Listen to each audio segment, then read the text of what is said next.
Evolution is a term to define only one organism, and that's the self. The self is the universe, the self is the Alpha and Omega, God and infinity.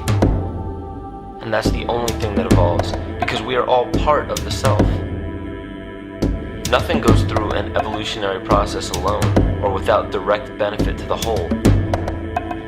So when you begin to think that there's this controlling elite, this controlling hand behind the curtains leading the planet to destruction, when you think the end is near, the apocalypse, Armageddon, and when you think we as a species are doomed, it is not they, it is you that brought this about. And for a very good reason. You are evolving. Stop blaming everybody and everything else. Quit panicking about global tyranny and natural disaster and pay attention. Because the world is telling you something. It's telling you exactly what is wrong with you and how to fix it.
The Earth is believed to have formed 4.6 billion years ago. Within the first 150 million years, it began cooling and releasing gases from the lithosphere, which created the earliest forms of the Earth's atmosphere. Prior to the creation of this atmosphere, the sun's ultraviolet radiation made for uninhabitable conditions. But as the Earth cooled further, water condensed in the atmosphere and oxygen accumulated, making way for organic compounds. This spawned single-celled organisms and then plant life. And down through time, the evolutionary chain continued.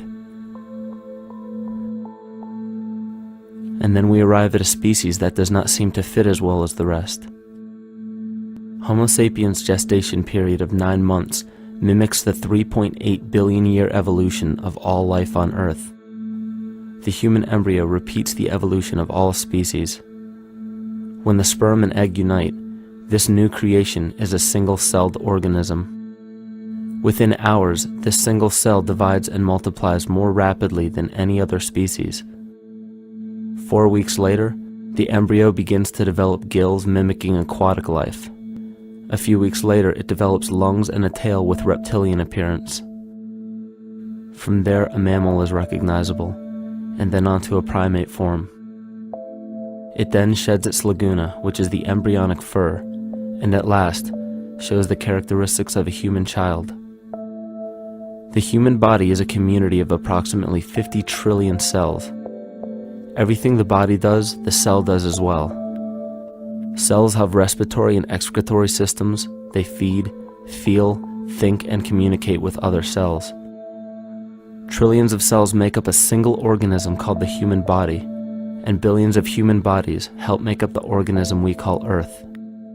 The Earth has more similarities with the human anatomy than you may think. Earth has its own electromagnetic generation, just like the human body.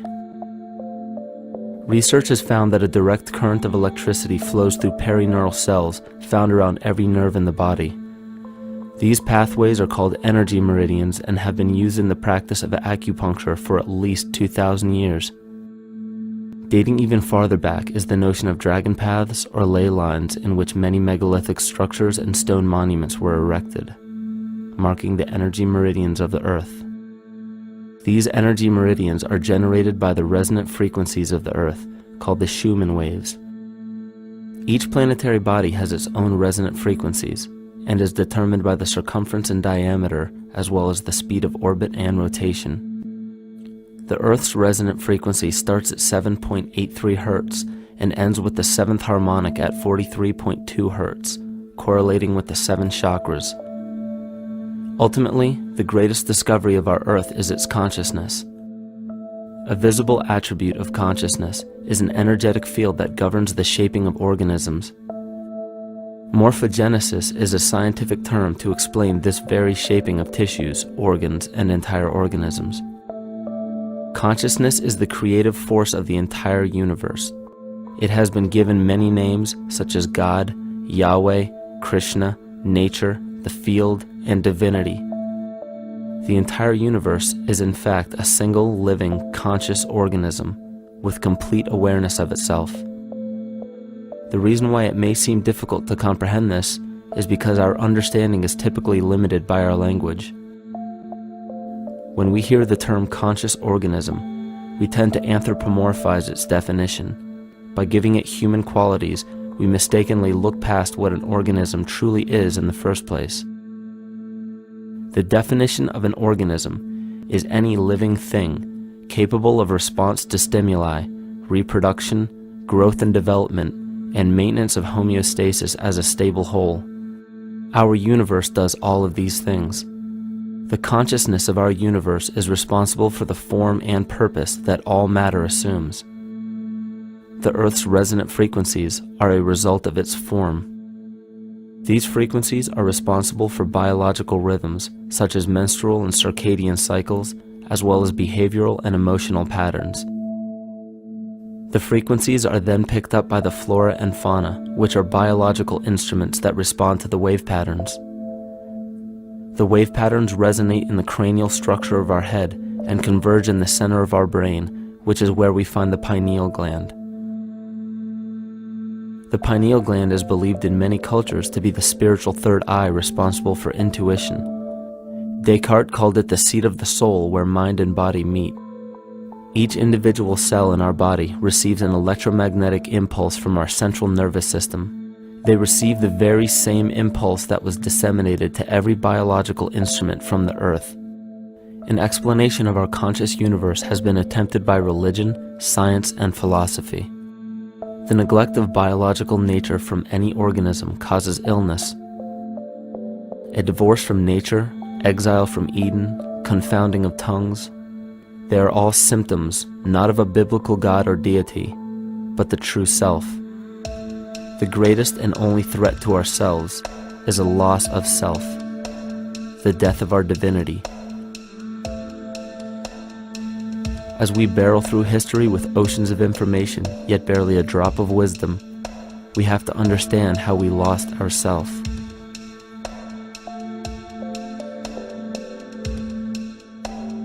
In sacred texts and ancient scriptures left by our ancestors, we find an incredible link between stories of creation, a great flood, the war of the gods, the Messiah dying for the sins of man, end-time prophecies, and similar characters. These correlations show up in myths from cultures that supposedly had no contact with one another due to distance in geography and time. The common thread we find that connects all of mythology has its roots in the stars. One of the most revealing accounts is the battle of the gods in heaven and the ensuing flood. In the Bible, Lucifer rivaled the Lord and was defeated and cast down to earth. In the creation myth of the Enuma Elish, we find a similar story of Tiamat being defeated by Marduk and cast down to the abyss of Apsu. In chaos, Tiamat, the mother of them both, Apsu and Tiamat's waters were mingled together, meaning that the chaotic waters of Tiamat were somehow mixed with the sweet waters of Apsu. Apsu was the Sumero-Akkadian god of the abyss beneath the earth. Tiamat, also known as Lucifer, was known as a serpent or dragon and was defeated by Marduk. Marduk was the father of Nebo or Mercury, and Mercury is the same mythological character as the Zoroastrian Mithra, the Egyptian Hermes Anubis, and the Gnostic Hermes Christos.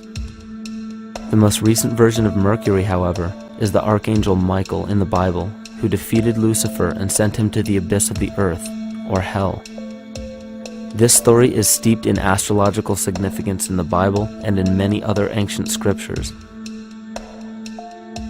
This leads to an event in history that is recorded by many researchers regarding the cosmic upheaval and historic deluge. William Commonus Beaumont states, "The flood immortalizes the collision of a fallen planet, later termed Satan, actually a cometary body with our Earth." Consider what this reveals. He postulates that a planet, later termed Satan, fell to the earth, creating the flood we see recorded in the Bible and other myths. Lucifer, or Tiamat, was a planet known to ancient cultures as the Glistening One, the dragon of chaotic salt waters.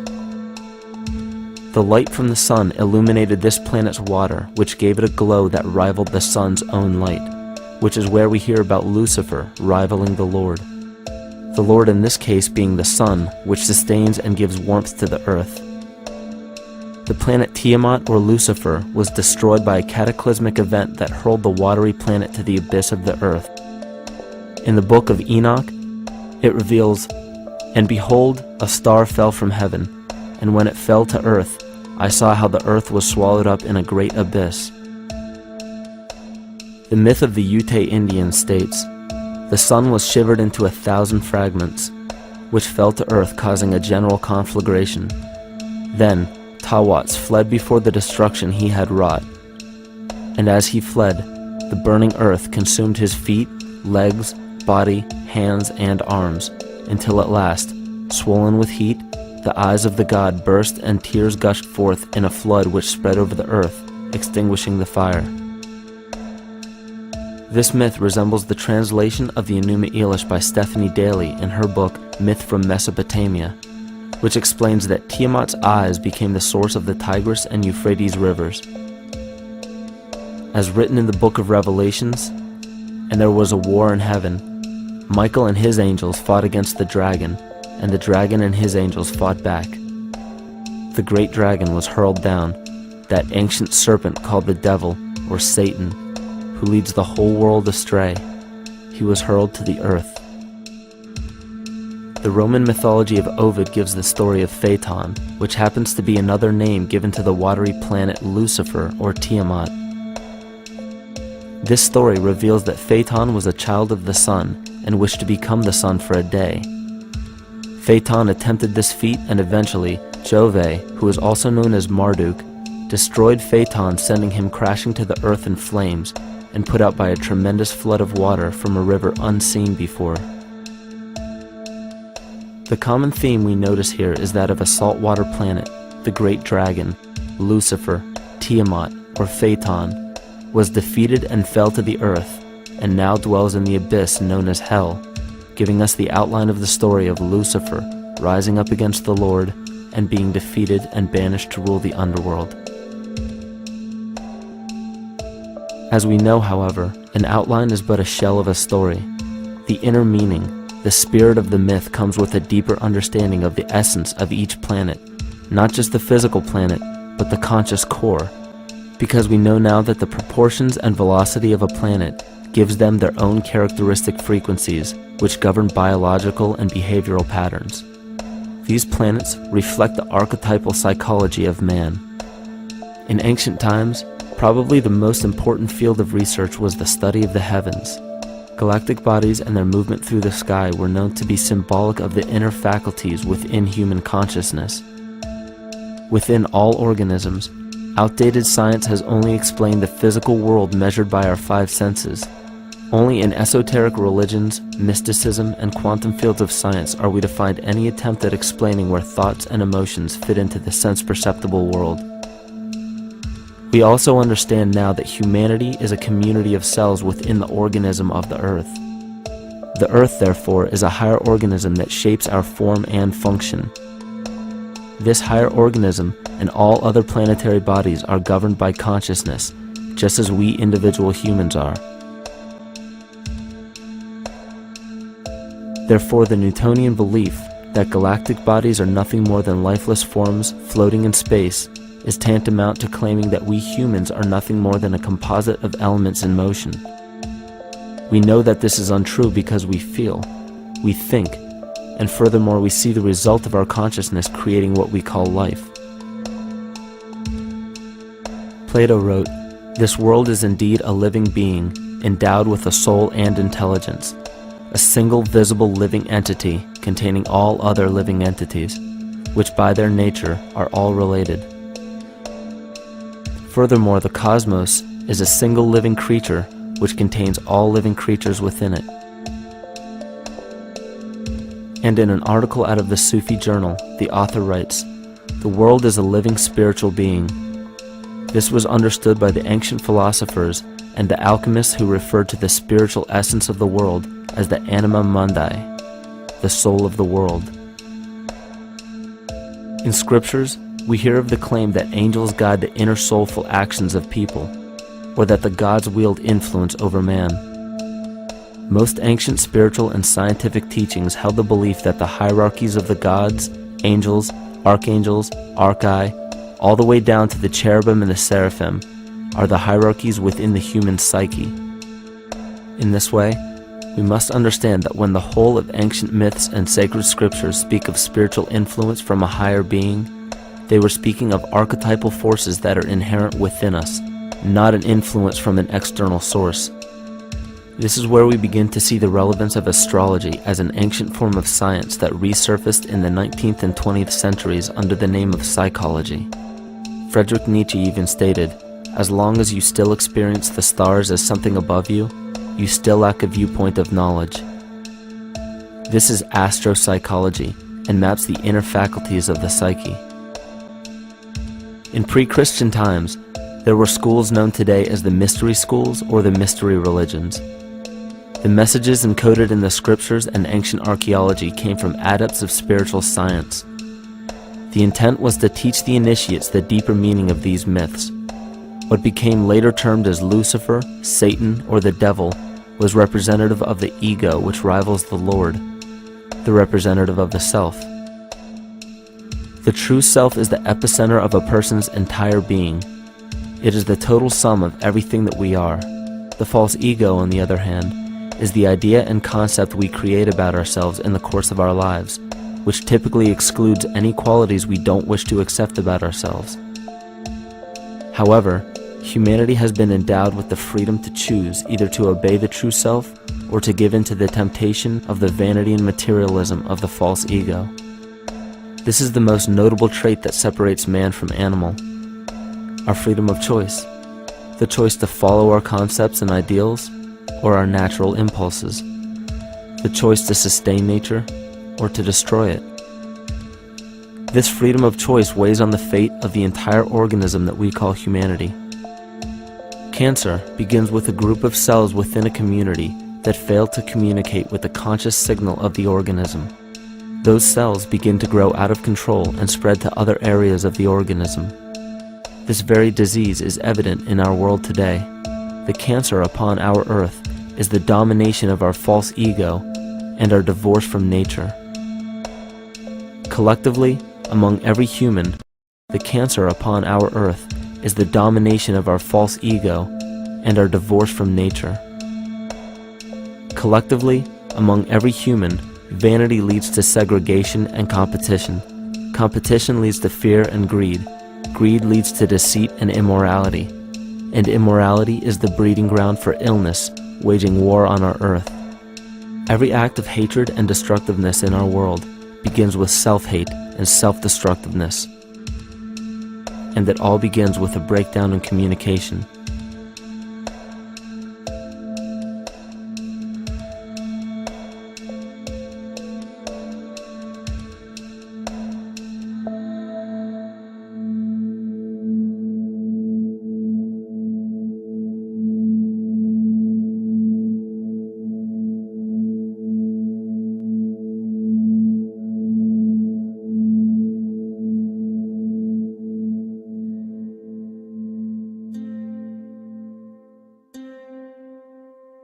In nature, all that we perceive with our five senses is a result of two fundamental principles.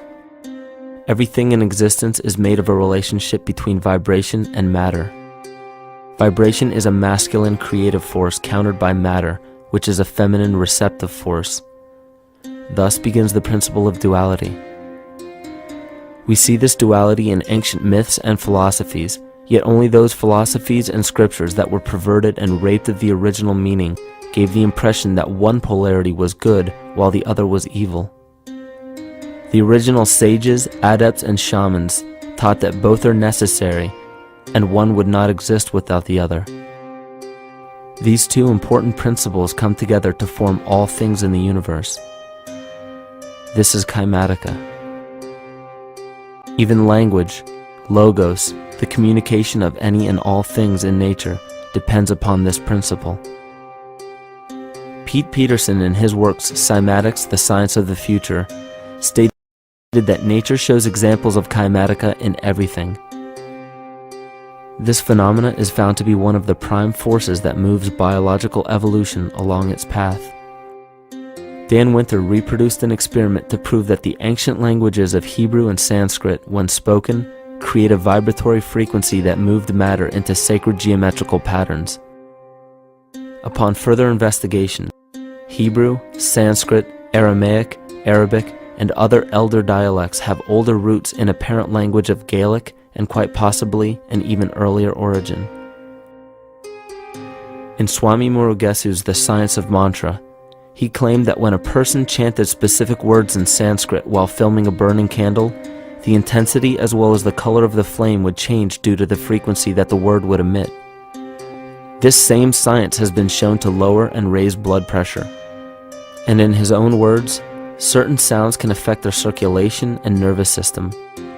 Whatever change such vibrations cause extends to the mind of a person and also to the surrounding atmosphere, causing warmth or coolness. All this can be known by study and shown by practice. This rediscovered knowledge of the science of sound shows that sound is something more than mere vibratory signals. Not only does sound interact with life, but it sustains and develops it. It acts as a conduit of conscious intent between people, societies, and entire civilizations.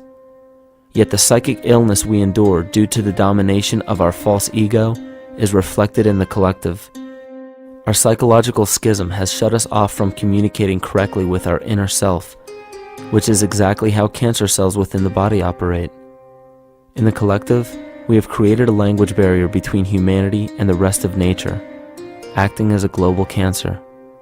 Recorded in history, the efficacy of the ancient languages has been severely uprooted.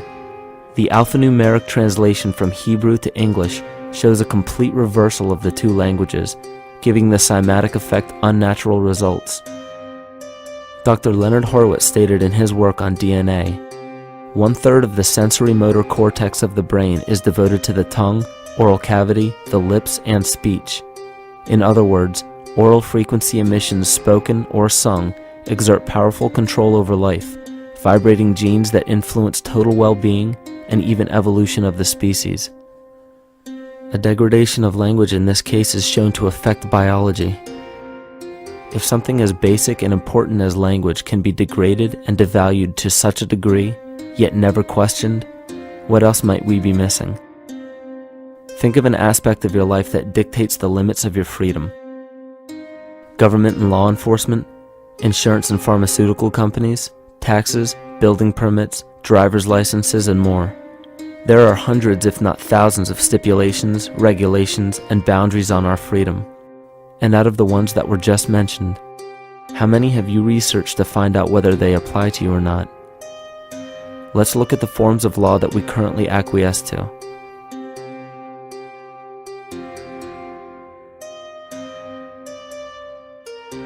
A common misconception among people is that any rule or regulation that governs them falls under one category: law.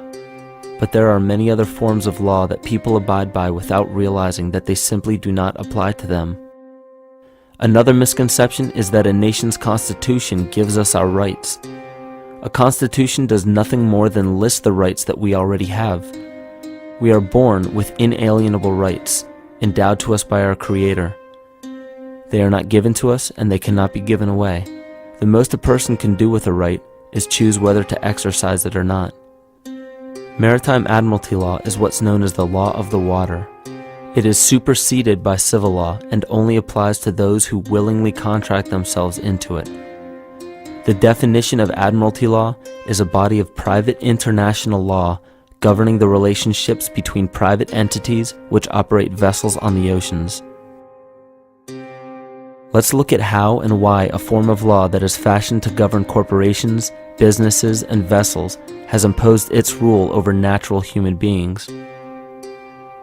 This is all done through a form of word magic. A simple perversion of language has made it possible to convince people around the world that these alternative laws apply to them.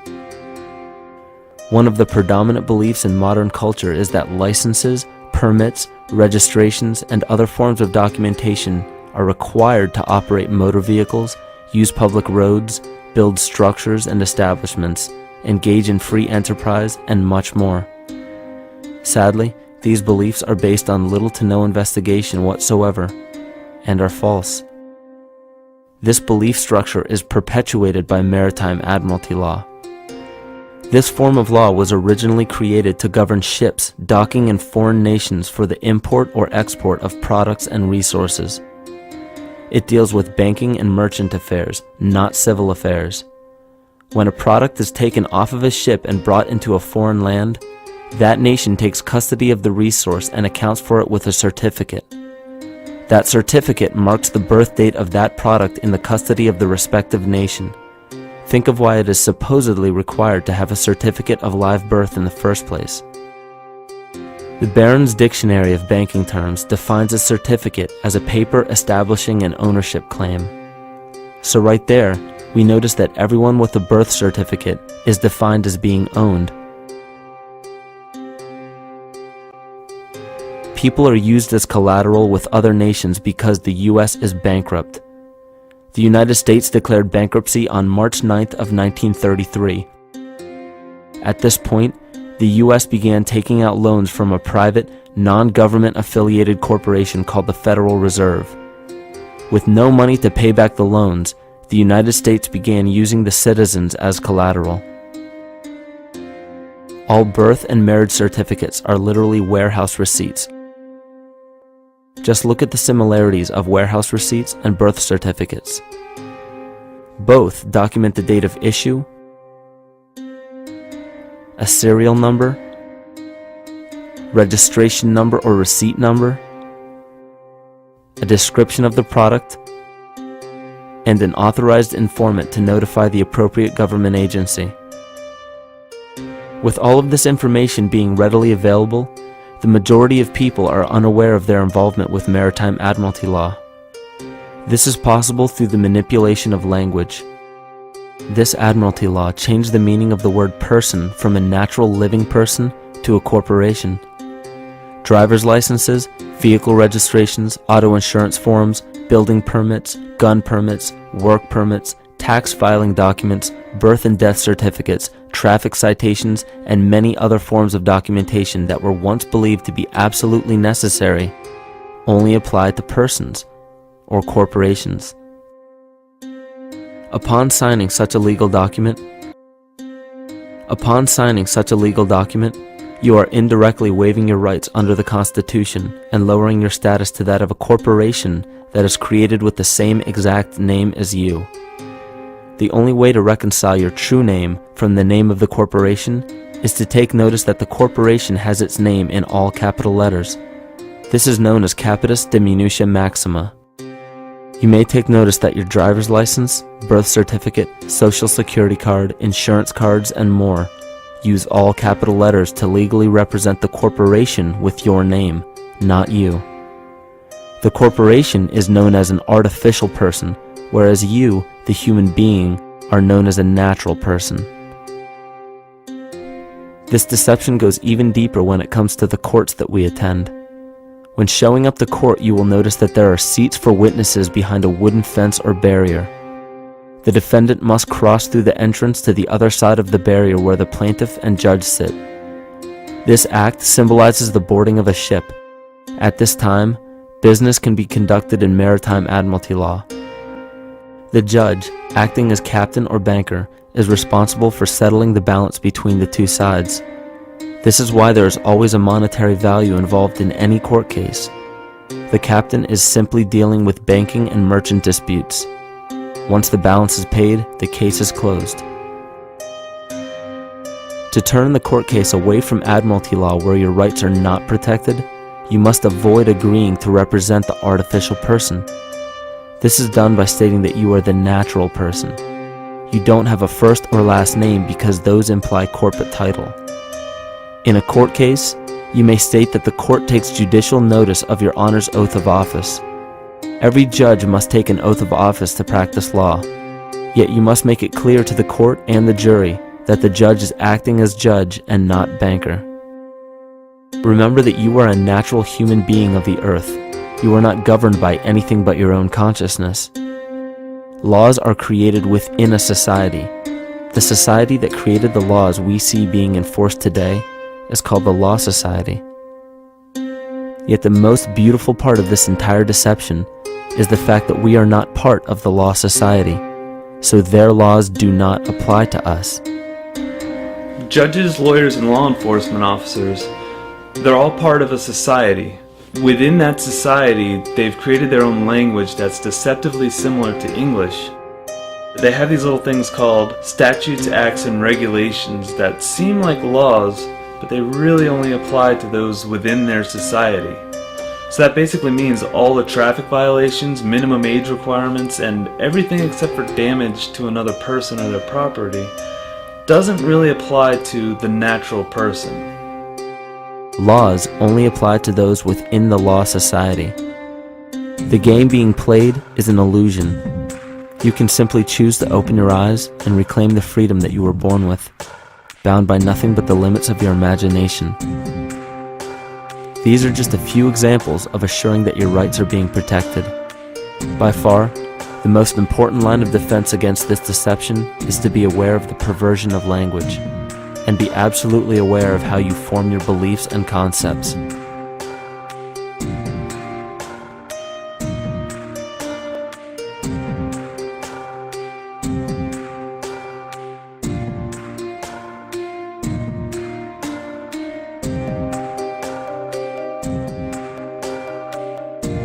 In all forms of the perversion of language, there is a mirror reflection of this in the microcosm of the psyche.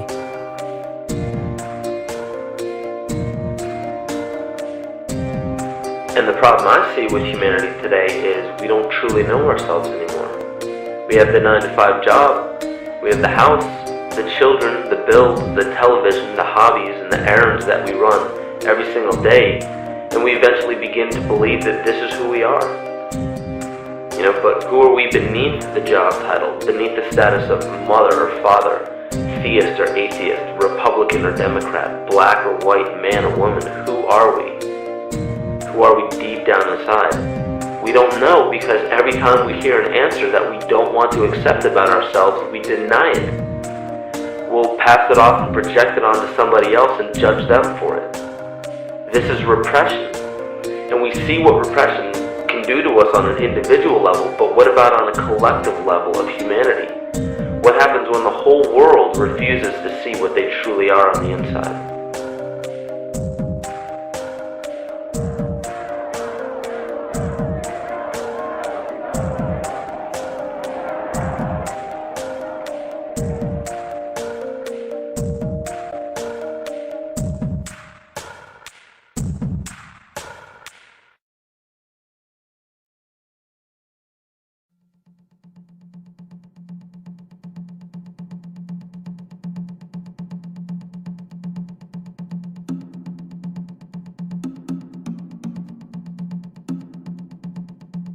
Carl Jung discovered that there is a collective unconscious connected to all humans, meaning that the whole of humanity shares a single mind with one another.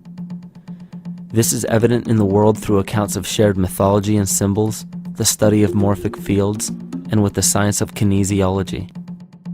This collectivity is a global example of the unconscious mind of the human body, in which trillions of cells share a similar signal.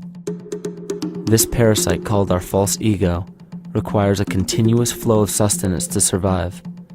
Food, fuel, and any other form of sustenance is energy. Human consciousness is an electromagnetic field of energy. When this potential energy is utilized, it then releases kinetic energy, which is used to perpetuate the false ego. This scenario occurs in the smallest parasitic organisms, all the way to a collective organism called humanity. A parasite will release chemicals that cause the host to crave the sustenance that the parasite needs to survive.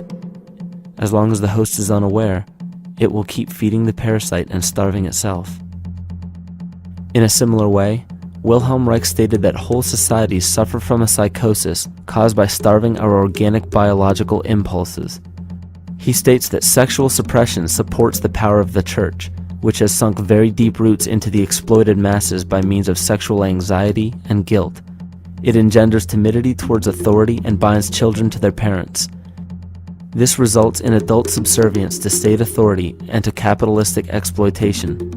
It paralyzes the intellectual critical powers of the oppressed masses because it consumes the greater part of biological energy. Finally, it paralyzes the resolute development of creative forces and renders impossible the achievement of all aspirations for human freedom. In this way, the prevailing economic system, in which single individuals can easily rule entire masses, becomes rooted in the psychic structures of the oppressed themselves. What Reich was showing in this powerful quote is that on a collective level, the suppression of a natural function, whether biological, spiritual, or emotional, will result in an abnormal reaction, a psychic disease. This illness or disease is reflected into the masses through a collective unconscious and acts as an epidemic. Humanity is plagued with an incapacity for freedom, meaning that people en masse lack the ability to govern themselves on a psychic level, and this manifests in the macrocosm as government and organized religious powers, thus opening the throne, our national and individual throne, to anyone and anything.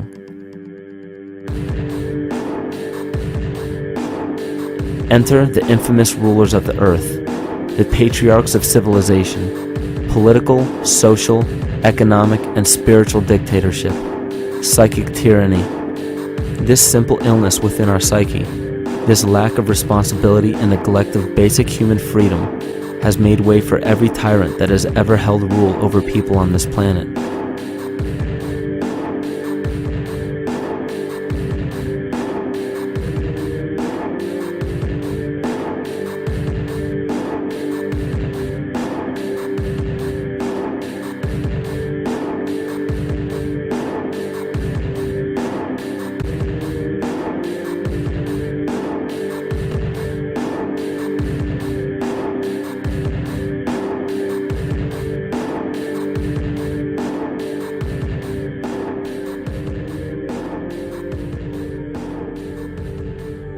But these oppressive tyrants that are demonized by the masses are no different than us.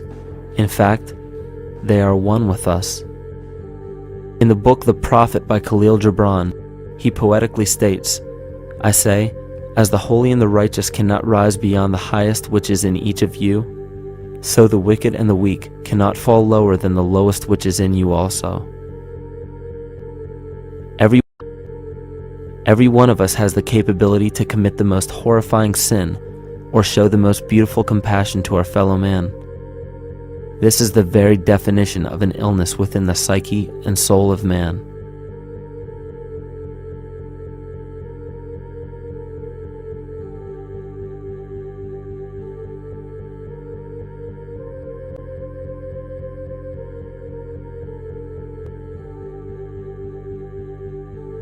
Think of any position of power that you believe to be above you. Royal families, government leaders, the United Nations, financial organizations, corporate monopolies, and media juggernauts. These are all facets of our false ego. They are the physical advent of our own sickness. They require our conscious participation, our conscious energy to survive. Because without our cooperation, without supplying them with the sustenance of complicity, they starve. Their very nature depends on our desire to be ruled, And a typical symptom of the illness among humanity today is our continuous denial of our illness. Repression. We consistently repress those qualities we choose not to accept about ourselves.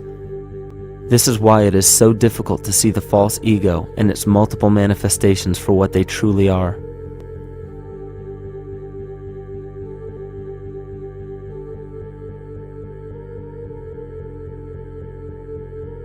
This is the very nature of the false ego.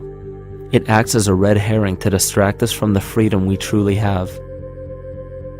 For this psychic parasite to survive, it must supply us with a chemical that will cause us to remain dependent upon it. In this case, the sustenance is our conscious energy. And in order for us to feed it to the parasite, the chemical of fear causes humanity to crave protection and defense.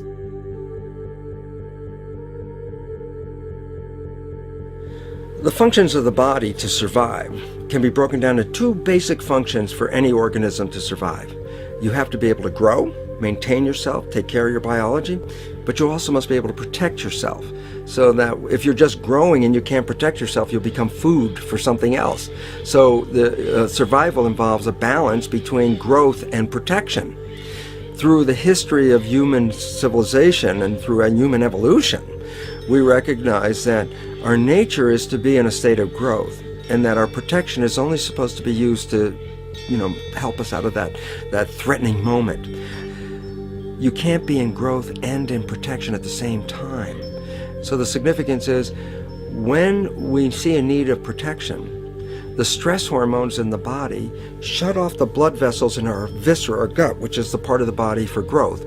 Well, the issue is, if you took the blood from the viscera and moved it out to the arms, then you left no blood in the viscera. That means no growth. But you're ready to fight. And when your fighting is finished, then the blood returns back to the viscera and you grow again. But in the world that we live in today, it's 24/7 fear.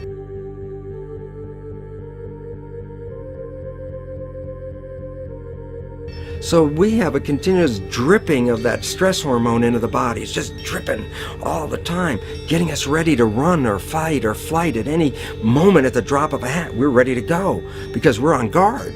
Well, the problem is, what does that mean about your allocation of energy? And it says, we're spending most of our energy in protection. You cannot survive if you're in protection all the time.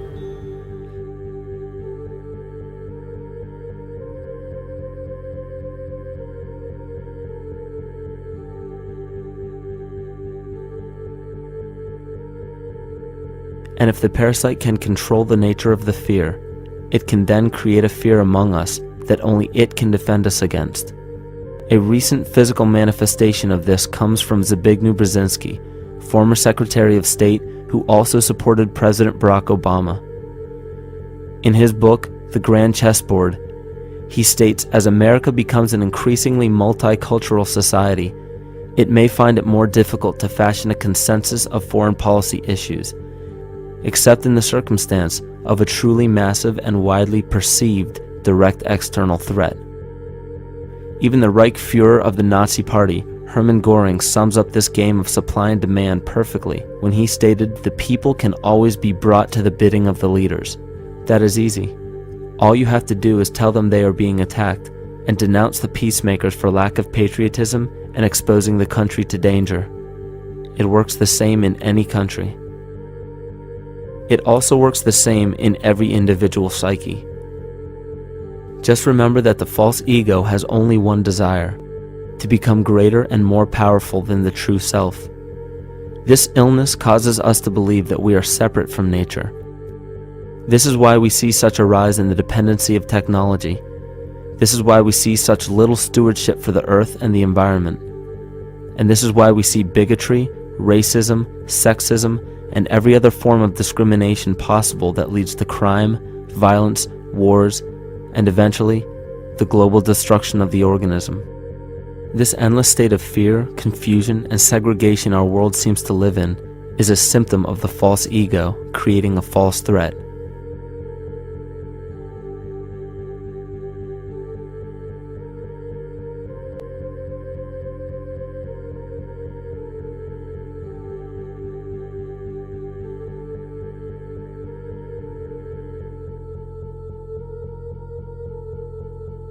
many of the United States presidents have blood relations with each other.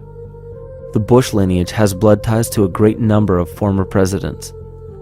George Washington, Millard Fillmore, Franklin Pierce, Abraham Lincoln, Ulysses Grant, Rutherford Hayes, James Garfield, Grover Cleveland, Teddy Roosevelt, William Taft, Calvin Coolidge, Herbert Hoover, Franklin Roosevelt, Richard Nixon, and Gerald Ford. Michael Tessarion points out in his work that Bush is closely related to every European monarch on and off the throne, and has kinship with every member of Britain's royal family. Bush's family tree can be documented as far back as the early 15th century. He has a direct descent from Henry III and from Henry VIII's sister Mary Tudor. He is also descended from Charles II of England. And we also find that George W. Bush is a direct descendant of Godfrey de Bouillon. Godfrey was the first king of Jerusalem after he recaptured it from the Saracens, which was the name for the Islamic faith during the Middle Ages. It is interesting to note that the current occupation of the United States in the Middle East was re-established by the same family, George Bush Sr. in 1991, and again by George Bush Jr. in 2003. George Bush Jr. is then found to be a cousin to both opposing candidates of his 2 terms in office, Al Gore and John Kerry. Democratic President Barack Obama also has blood ties with George W. Bush, as well as Gerald Ford, Lyndon Johnson, Harry Truman, James Madison, and the British Prime Minister Sir Winston Churchill. On the opposing side of the 2008 presidential ballot, John McCain is descended from Robert the Bruce, King William I of Scotland, and also Godfrey de Bouillon. Probably one of the most interesting facets of the bloodline relations is the fact that the whole British royal family has descent from the Muslim prophet Muhammad through the Arab kings of Seville. This bloodline was passed through the kings of Portugal, Castile, and eventually down to King Edward IV. And this is a very, very different story from what you hear the media pumping out every day, being this idea of lineal superiority. It's completely debunked according to the foremost authority of aristocratic lineage, Burke's Peerage. And this just goes to show that there's the true story, and then there's the manufactured illusion, the front that's given to the public.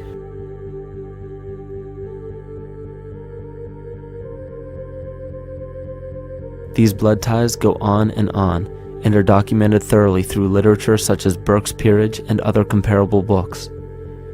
The point of all of this is that we find not just the same people, but the same intent within the people who have held high positions of monarchy, dynasty, aristocracy, and democracy in the past and present, and they are all related by a physical and symbolic link.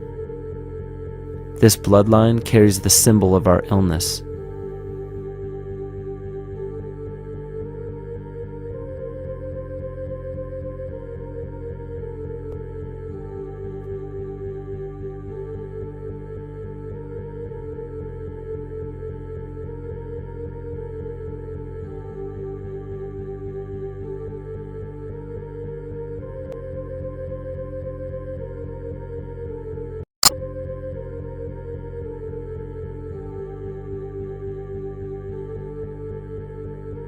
The symptoms of our psychospiritual illness are the wars, terrorist attacks, artificial or man-made disasters, and leader figures. As long as the people remain oblivious to their inner drives and inner nature, they will always fail to recognize why these events take place and why these figures rise to such powerful positions. The reason why we have failed for thousands of years to conquer these archetypal rulers permanently is because for thousands of years we have been fighting the symptoms of an illness and not the root cause. For every corrupt government that falls at the hands of a revolutionary, oppressed people, 2 more will rise in its place every time, because the root cause of a corrupt government does not exist in the individual leading that government. It exists within the psyche of every individual, because an unaware host to a deadly parasite will do anything to avoid accepting his own incapacity for freedom.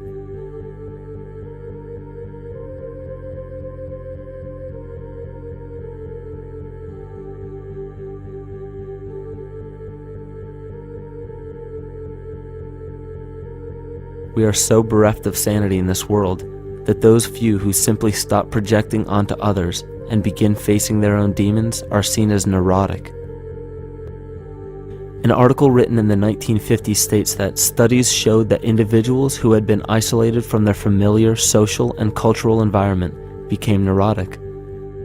This shows that when those individuals had no object to identify their darker emotions with, they began to see these things in themselves, that which they refused to recognize before, and were unaware of why they appeared and how to cope. Facing our true inner self is virtually unknown in our world today.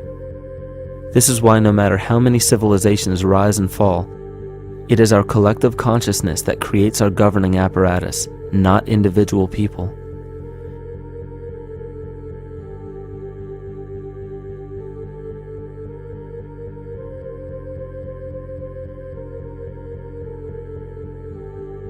And after countless attempts, you would imagine that people would realize that a physical retaliation may not be the solution.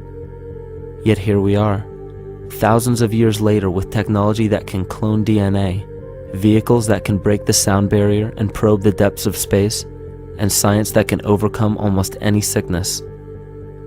Yet we still fail to take notice to the importance of thoughts and consciousness. This is the very definition of insanity. And every single one of us is responsible for this psychic epidemic, because we're killing the messenger and paying no attention to the message.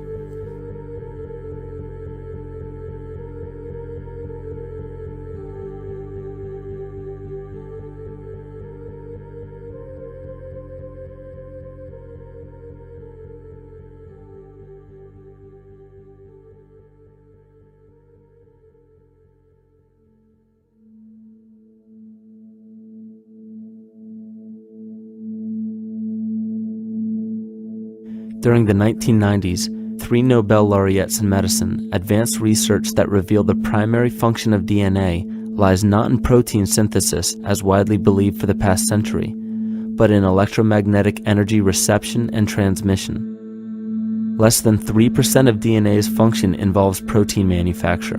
More than 90% functions in the realm of bioacoustic and bioelectric signaling.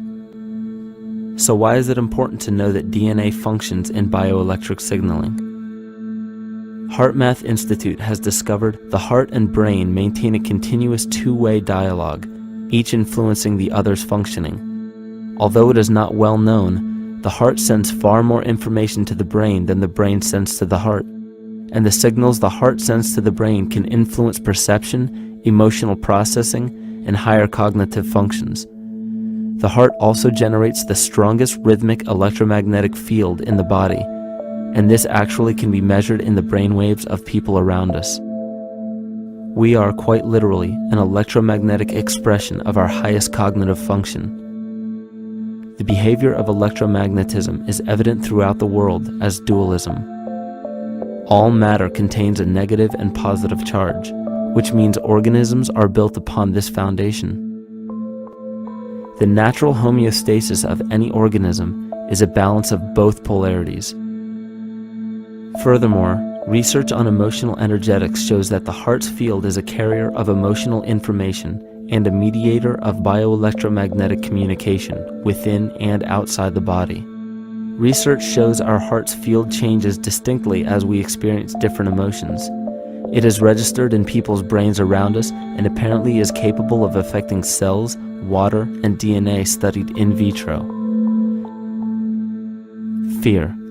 The chemical supplied by a collective parasite creates a distinct bioelectric signal given off by the host.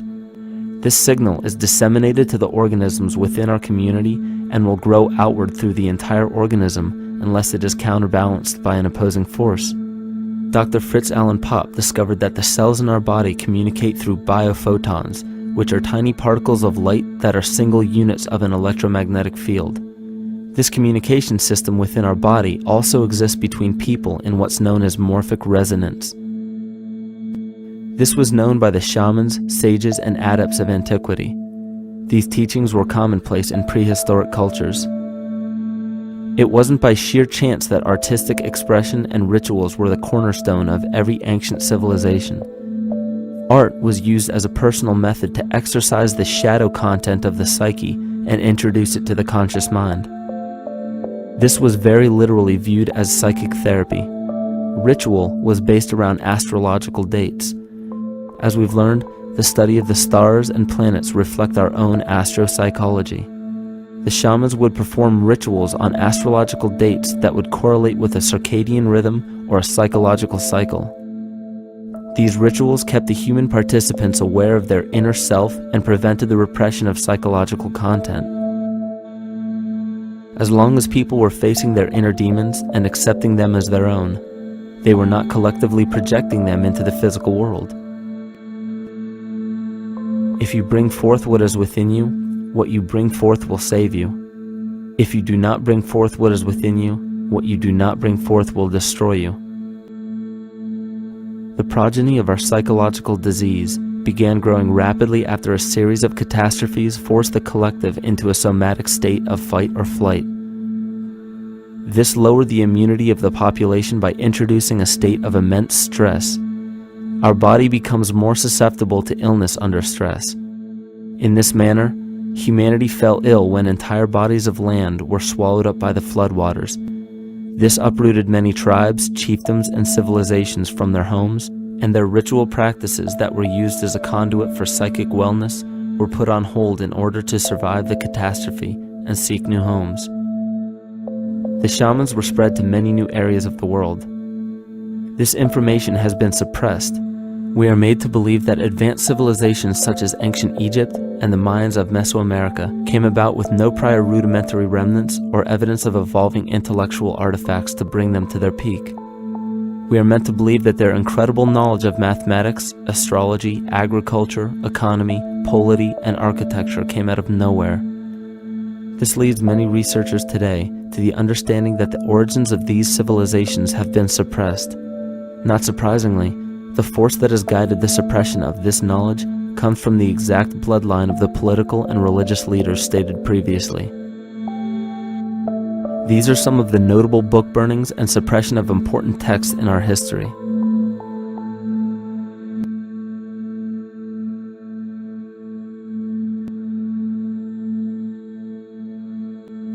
Yet after all of this suppression, there are still remnants of the dispersion of elder civilizations in nearly every country. There is tremendous evidence of ancient cultures visiting North America long before the conventional belief of European colonization. Barry Fell states in his book America BC, there are ancient inscriptions now being reported from nearly all parts of the United States, Canada, and Latin America, written in various European and Mediterranean languages in alphabets that date from 2,500 years ago. William Commonus Beaumont wrote, "The Toltec and Maya civilizations never originated on American soil, but appeared there full-blown, with a well-defined art and system of hieroglyphic writing which possesses affinities with Egyptian. It is found that there are thousands of prehistoric sites across New England and several other northern states showing inscriptions, carvings, and mounds created by Druidic mariners as far back as 800 BC. To suppress this information further, it was not only imperative for the bloodline to burn the documented texts containing true historical information, but to wipe out the cultures that derived from these ancient shamans. The most devastating genocide ever endured was and still is the annihilation of shamanic tribes. We've lost our traditional roots and don't know about ritual. The dragon dances and the ghost dances of the Native American Indians, what do you think that was all about? All the shamans of the world, when they do their rituals, they're doing that. Their work, harmonically through dances, is to strengthen the immune system of the earth. But they've been all murdered. So that was why in the 17th century, exactly the same period I'm talking about, there was an all-out agenda that when you come across indigenous people, you annihilate them. Columbus was sent on his expedition along with agents of the crown to disrupt the lives of the natives and seize mineral resources. He visited every island in the Caribbean, depleting the gold and taking as many slaves of the native Taino tribe as possible. 5 million natives were murdered within 3 years, according to Leah Trabic. Within 15 years, the Arawak tribe of 250,000 was completely wiped out. The population of the United States prior to European contact was greater than 12 million. 4 centuries later, the count was reduced by 95% to 237,000. From 1494 to 1508, over 3 million people had perished from war, slavery, and the mines. Who in future generations will believe this? I myself, writing this as a knowledgeable eyewitness, can hardly believe it. My eyes have seen these acts so foreign to human nature, and now I tremble as I write. Another agent of the false ego bloodline was Hernando Cortés, who decimated the Aztec tribe and plundered their mineral resources. This again was the case through Cortés's second cousin, Francisco Pizarro, who conquered the Incan Empire in Peru. These atrocities are seen throughout Africa, New Zealand, New Guinea, East Timor, and are still seen today in Canada. This was a deliberate attempt to bury any surviving remnants of the ancient world and our true history. It is a naive mistake, however, to categorize and blame everything and everyone involved with politics or religion for this suppression of knowledge. It is only natural for people to crave spiritual understanding when there are so many manufactured missing links and perversions in the spiritual text today. And due to this void of spiritual wisdom, honest and moral people who are simply trying to understand their place in this world become the prime consumer market for those who wish to exploit this vulnerability. To have enough power to run our own lives, basically. If we look at the New Age movement, for instance, which is another kind of trap in all of this, where people might end up actually. They're looking for something so bad that they're taking all these things that are handed to us or to them, but it's not really based on any real understanding. It's still kind of coming from a religious type of perspective. People are genuinely seeking something new. They're genuinely seeking a new type of spirituality, or to better themselves, or to change something, but this is being hijacked. And what they actually do is that they lead you into another type of group mentality or new age religion, whatever it is, and people still are not able to kind of really break free from that and follow their own journey or their own path, which I think is very important in all of this.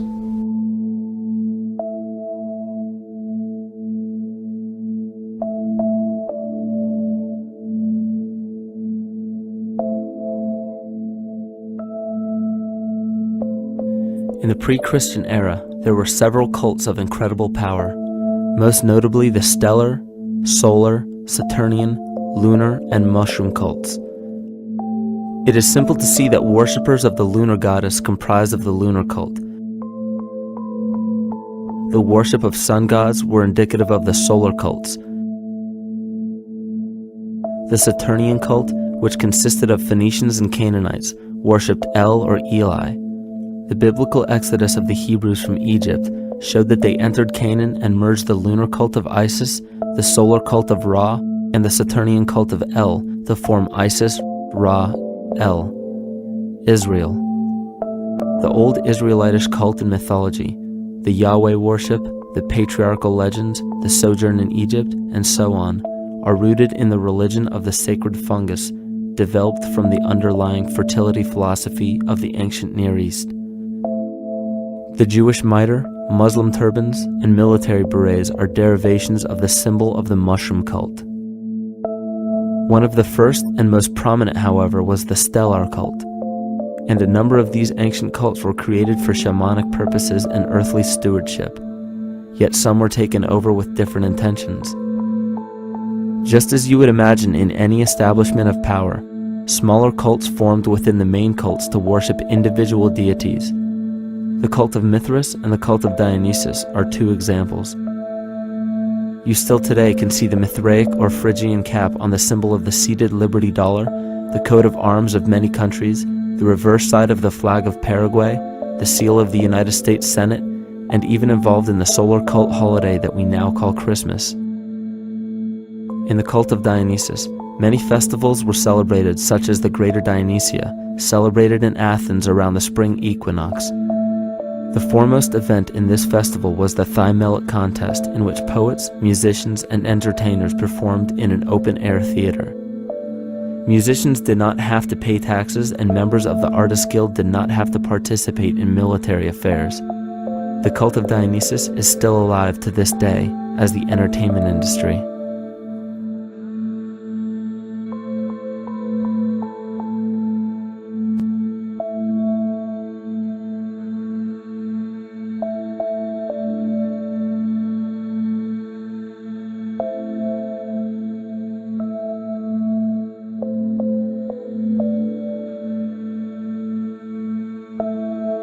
These cults still exist in many important positions of power throughout the entire civilized world. Yet the most important function of these groups is to manufacture the consent and complicity of the people. The conscious mind is the creative mind. It's the one that has your personal identity into it. It does the real thinking. And then there's a subconscious mind. Well, there's no entity in it. The subconscious mind is the equivalent of a tape player. It records behaviors, and then at the push of a button plays a behavior. It's automatic. It's a very convenient thing because then we don't have to relearn all the time. Once you know it, you can make a pattern. The problem is that the basic patterns of belief and behavior that are programmed in the subconscious mind came from our teachers, primarily our parents, our family, and our community. So most people don't even understand how easily we're influenced by our environment. Every person that we encounter, every single situation that we're faced with, every little word that's said on television may not seem too influential to our conscious minds, but your unconscious is designed specifically to let every environmental signal influence you without your awareness. So the question is, are we leading conscious or unconscious lives? And now neuroscience has told us in the unfolding of our lives, only 5% of our life is controlled by our conscious mind, and 95% of the time controlled by the subconscious with programs from other people that were installed in there. And the problem is, it means when those programs are playing, we don't see them. And the skeptics will sit there and say, consciousness, archetypes, astrology? No. We create things with our hands, not our minds. Archetypes aren't physical. They can't influence me. But when you think of the fact that we're only conscious of this small little fraction of our behavior, what we don't realize is that entire countries, entire civilizations that think they're free and independent, but are unconsciously too afraid to be free and independent, they will beg to be governed. And if they can't do it themselves, who do you think will consciously or unconsciously take that responsibility? It usually ends up being that strong, masculine, animus archetypal figure. When we think we're in danger, we're not looking for our mother to nurture us. We want our father to protect us. And right on cue with the age of fear, this age of catastrophe, the age of this parasite, we see masculine domination. And one of the primary conduits for giving our responsibility and our conscious energy away is money. We surely don't want to admit that our dependency on money is flawed, because that would imply that the fault is our own. And God forbid we take responsibility for our lives, so we blame the money. This is the cornerstone of the entire illusion being built around us by the false ego. Money is said to be the root of all evil, yet it cannot be evil because money is only a symbol. Symbols carry only the faith and spirit of the observer. This means that the symbol of paper money, yet it cannot be evil because money is only a symbol. Symbols carry only the faith and spirit of the observer. This means that the symbol of paper money evokes and surfaces the evil intentions and inherent flaw of our false ego. Money only exists because we agree to accept it as valuable. And to further illustrate our incapacity for freedom, we've given the control of our faith-based money to a private corporation instead of the federal government. There is no law stating that we have to use Federal Reserve notes as currency. We choose to because we fear the alternative: independence.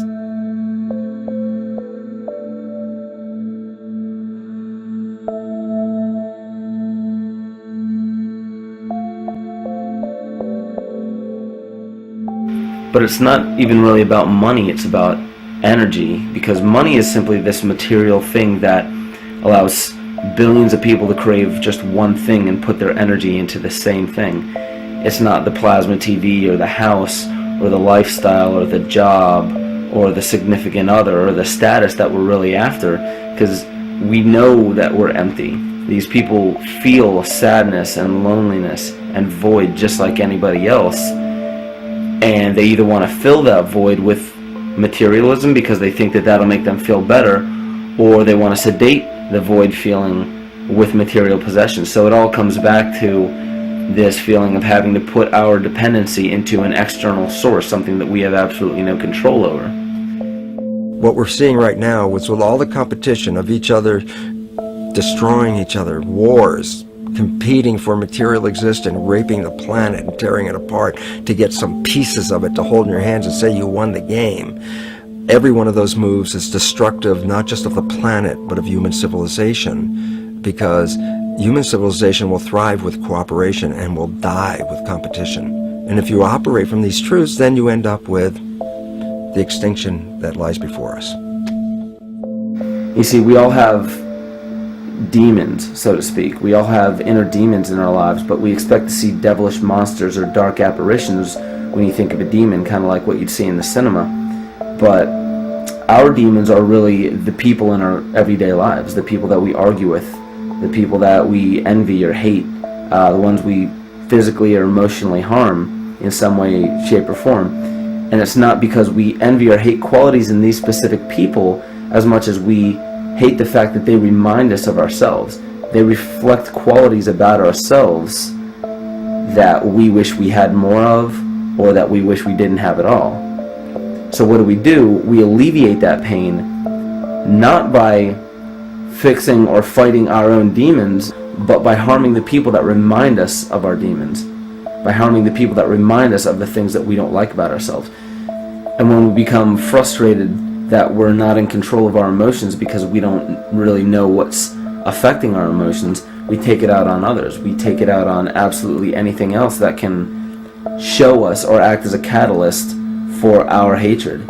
And so we do the same thing to animals. Animals are perfect because they can't defend themselves. And it's a perfect catalyst for our inner aggression, our confusion, our hatred. Just take it out on something absolutely helpless.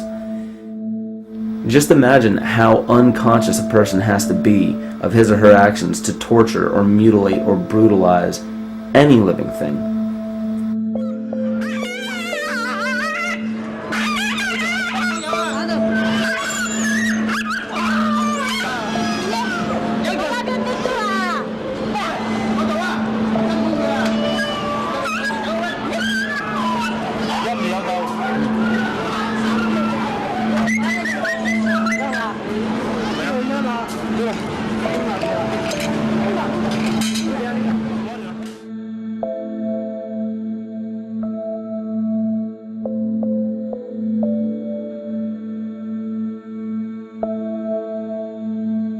It goes down and he'll be here and we can, ouch, come on. Ooh, bit ya. Look at his tail. Is that common with the kids maybe? He's a big guy. That's a real. Think of the lack of compassion you must have towards life in general to be able to feel no semblance of sympathy towards entire populations, let alone just individuals or individual animals, entire populations of species that are bred specifically for the purpose of commodity. But I'll tell you what's even more dangerous is not so much the people carrying out this cruelty, because that's already been established. That form of hatred and cruelty has already been established and it's already known.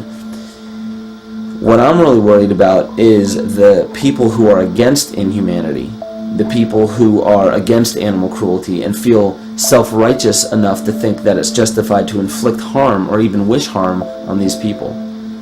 Because those are the people who take unconscious cruel behavior to a whole new level of conscious cruel behavior that's perfectly acceptable in their minds, because they feel that it's their job to bring other people to justice, like they're an authority figure of some sort.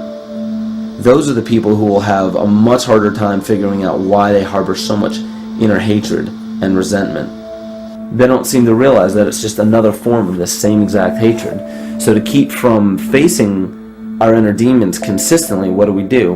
When we begin to realize, hey, wait a minute, maybe it's not alright to inflict harm on any other living thing, then the ego has to come up with a more esoteric form of cruelty to trick us into displaying the same form of self-hatred, the same indignant attitude, but just in another way and towards another group of people. But the emptiness will always find a way back in, and people will always start to feel restless again, no matter how many times they transfer blame to yet another person or yet another group. We need chaos in our lives. We crave destruction. We beg for catastrophe.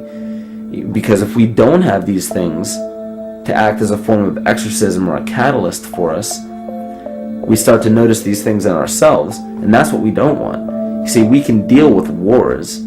We can deal with terrorism. We can deal with stock market collapse and economic collapse. We can deal with these things. But once we start to notice this chaos within ourselves, that's what we're really afraid of.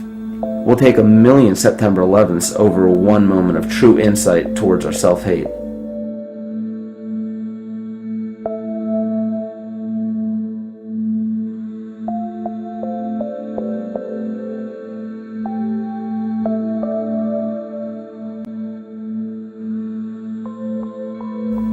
And you know, the most interesting part of all of this is we encounter things every day, every single day, that we either accept with open arms or that we reject violently. The interesting part is not really what we're accepting or rejecting as much as what it is inside us that makes us feel compelled to a certain thing or repelled from a certain thing. There's this fundamental dual behavior of muscular strength or weakness, attraction or repulsion. And what's interesting about this is when you realize that consciousness, awareness, that intangible essence that animates all matter into what we see around us as life, that is where you will find the origin of this dual behavior. It's been explained as the inhalation and exhalation of Brahma, the contraction and the expansion of Ahriman and Lucifer in an anthroposophical setting, the active and the passive qualities in electricity, the masculine and feminine qualities, yin and yang, existence and nothingness. These are all ways to explain the same behavioral process that begins with awareness, it begins with consciousness. And if you get rid of all the images and concepts in our minds of these sayings in your head and just try to feel the difference between the two polarities, you'll begin to notice that all of the different scenarios and possibilities that are playing out in the world all spawn from this common origin. You'll have 1,000,000 people telling you why the Bible is supposedly the Word of God and that you should follow it word for word. And then you'll have another 1,000,000 claiming that it's a form of mind control and not to believe any of it. Everybody will tell you to beware of this or watch out for that. This is good information, this is bad information. And I just have to wonder, what makes anyone an authority figure enough to say that something is true or false? And why are you denying or accepting anything based on the suggestion of another person? Why aren't you making that decision for yourself? Information is information. There's no such thing as good or bad information. It's all what you do with it. I say let everything be your Bible. Give every piece of information, every person, every event or scenario or situation an honest and open mind. Because then it's your responsibility to respond to it in the way that you choose. Not following the herd, not following convention, it's your responsibility. And that's the point when, no matter how many people tell you you're wrong or right, you're not dependent upon their approval. If we at least question our own actions, question our own thought process, and make a conscious decision to what we feel is right every single day, that's what I believe to be divinity. That's true shamanism. And that, to me, is what it really feels like to be alive.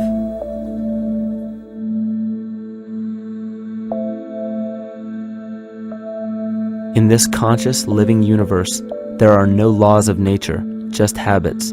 There is nothing external to the universe to enforce a law upon it. The illusion of a fixed law of nature is only the result of there being no need for that habit to be broken. When habits need to be broken to ensure the survival of the organism, we see this event in nature and call it evolution. The collective mind shapes our evolution. And a great example of this is the experiment done by John Cairns in 1988. His team put lactose-intolerant cells in an environment with only lactose for food. Under a law of nature, every one of these lactose-intolerant cells would have died. But surprisingly, they all survived. Every one of them understood the problem that they were facing and replaced the defective lactase enzyme with a functioning one to utilize lactose for food.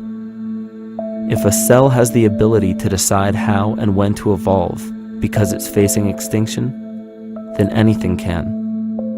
The existing beliefs are that a human body is a biochemical machine controlled by genes, and therefore the behavior, emotions, and character of our biology, our health, our lives are controlled by genes which we don't control. So this is what we taught people. You're a victim. Genes control your life. You didn't pick them. You can't change them. The genes you end up with program what's going to happen. My experiments on stem cells, which I started in 1967, I'd isolate one stem cell, put it in a petri dish, and then it would divide every 10 hours. So I took all the cells, split them up into 3 groups, and then just put them in 3 petri dishes. And then I changed the growth medium, the constituents of the environment, in each of the 3 dishes. In one dish, the cells form bone. The second dish, they form muscle. And a third dish, they form fat cells. What controlled the fate of a cell? And the first thing you have to say is, well, wait, they were all genetically identical when they were put in a dish. So obviously the genes didn't control it because they all had the same genes. What was different was the environment. And all of a sudden in my career, it said, oh my gosh, here I am teaching genes control life, and the cells are telling me genes respond to life. And since you can control the response, you can control your life. It's how you read the environment, how your mind perceives the environment. And if you understand this, then you could lead yourself to the most wonderful expression on this planet, to be fully alive and fully healthy, just how you respond to the world.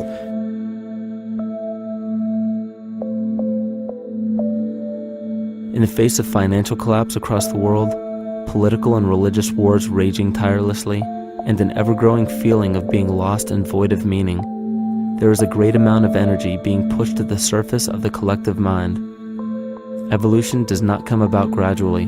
It happens in spurts and fits, and comes about due to a tremendous need for the organism to survive. We are now at a point in history where we will choose. We will choose to become sovereign or remain dependent, to face our true self or continue fighting a ghost, to become well or allow this disease to grow, to live or to die. The choice is yours.